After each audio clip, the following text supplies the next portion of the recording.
If you had like a real marble light, you can break that up into 5 cigarettes. It's all bad. It's all fucking bad.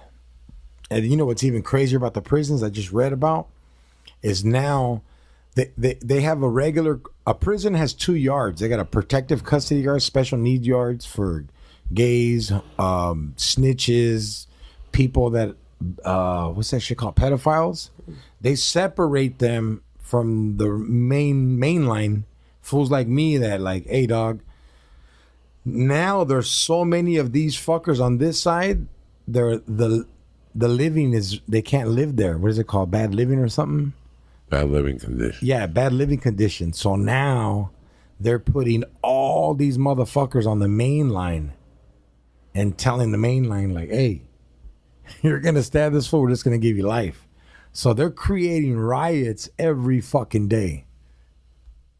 And I guess an inmate wrote a letter to like their family, and now there's families outside protesting saying, dude, my husband has 6 months left. He's been down for 15 years, and you're going to put a pedophile on his yard knowing that they have to stab this motherfucker? Like, that's some fucking crazy shit. Once they find out that, because I didn't go to any of the big prisons. I went through the system. First you go to that place where they test you. And see if you're retarded. They ask you questions, and that was fucking 3 weeks of hell. That was 3 weeks of just no sleep, people yelling all night. It was cold, and the bed was metal. Yeah. Then they transferred me to another place for about 2 weeks. That was okay. They had pods, there was fist fights, there was shankings. But I read books, that's it. I didn't know nobody. I made friends with a black dude. And that was it. Then I went to my destination. My destination was a prison camp. Yeah. There was a barrack for snitches. Yeah. But you weren't supposed to know. They were not witness relocated guys. They were that other thing that they put in there. Protection. Whatever. Special needs. Special protection. Yeah. You don't even know. We didn't know. PC, protective custody. Right. You didn't know. And then somebody would get a letter from somebody going, hey, yeah, is this guy at your camp? This guy was the one that ratted out the Gonzalez brothers in 1984. He's just getting out. Stab him. Like, it would go like that. And we would hear it. But the prison camp I was at was very calm. It was one of the best camps. They had enough inmates for the thing. The city of Golden really monitored it. Is where they make Coors beer. Oh, so wow. Coors didn't want it there, so Coors fought against it, making it grow and all this shit. They wouldn't hire the people from the plant. Where the other prison camp of that nature, Rifle, the city of Rifle, close to Aspen, about an hour from Aspen, the community, gave you jobs. So even though you were in prison, in the summer you worked at the pool as a lifeguard or selling popcorn or hot dogs. Or the hot dogs. In the winter you worked at the ski resort. Okay. They would let you work at the ski resort. Wow. And there was people who worked at the movie theater. Wow. Like, throwing the trash out, all that shit. Right. We were allowed to leave for 20 minutes a day, you know. Damn. I didn't get none of that shit. Yeah, I was allowed. This was before furloughs. Yeah. Somebody went crazy in Boston. That when I got into prison, there were still furloughs. Oh, fuck. You did like 10 years and you had 5 left, you were eligible for furloughs. But your behavior had to be impeccable. Like impeccable, which was really hard. It's too hard. It's impeccable. It's got to be impeccable. Like if there's a sock outside your locker and all that type of shit. Like that impeccable. But when I got to the camp, that you heard, the one thing with me was that where I went, there was still the isolation groups. But because I knew about money and how money worked, I went through there with no drama at all. Of course. The kitchen is filled with blacks and Mexicans. Huh? So I had them from the kitchen. And then you have the white power group and you had the bikers.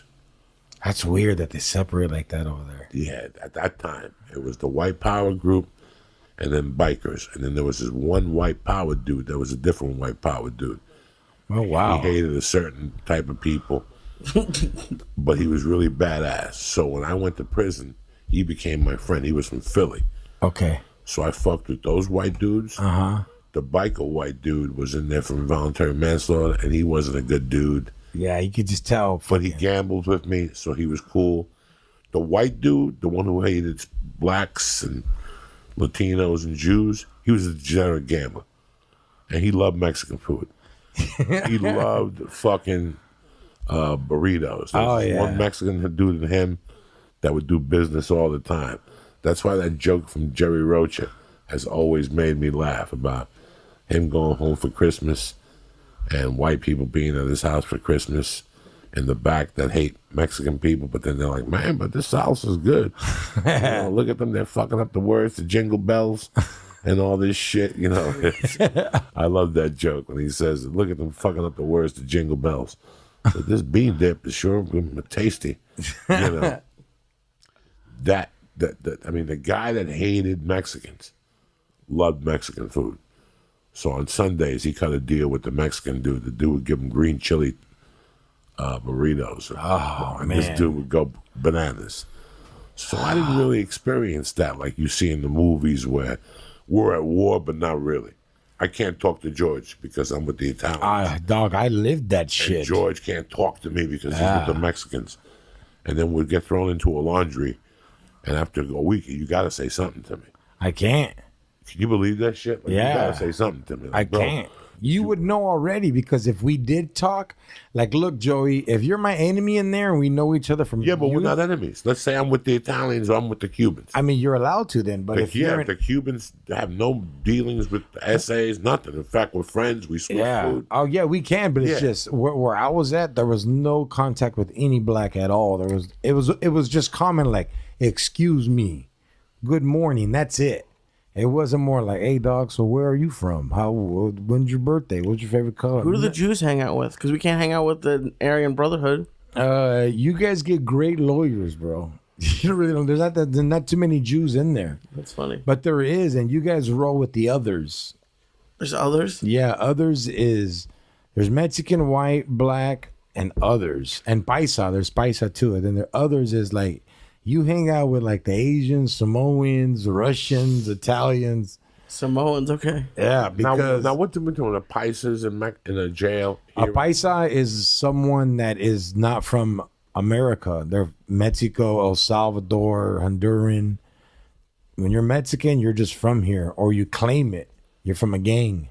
10 Planet Kush, it drains the lactic motherfucking acid. People won't cop to it. The health specialists say, no, that doesn't happen, Joey. Yes, it fucking does. I got friends in Harvard, bitch. I'm like Garth Brooks. I got friends in high places, motherfuckers.